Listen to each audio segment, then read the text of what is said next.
Hello friends, welcome to meaning in Telugu channel. ఈరోజు word ఏమిటంటే liquidator. దీన్ని తెలుగులో విక్రేత, విక్రయ అధికారి, ఆస్తి క్లియర్ చేయవాడు అని అంటాం. ఈ వర్డ్ని ఇది ఆస్తి విక్రయానికి బాధ్యుడైన వ్యక్తి అని అంటాం. దీనికి సంబంధించిన కొన్ని ఎగ్జాంపుల్ చూద్దాం. వాటితో ఇంకా బాగా అర్థం చేసుకోవచ్చు. ఫర్ ఎగ్జాంపుల్, ఫస్ట్ది, the liquidator was appointed to settle debts.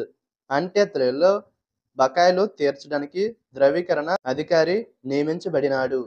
దీని next example and final example, the court assigned a liquidator for the bankrupt firm. అంటే తెలుగులో దివాలా తీసుకున్న సంస్థకు కోర్టు ధృవీకరణ అధికారిని నియమించింది. ఈ వీడియో మీకు నచ్చితే లైక్ చేయండి. మరిన్ని వీడియోల కోసం మా ఛానల్ని సబ్స్క్రైబ్ చేసుకోండి. Thank you friends.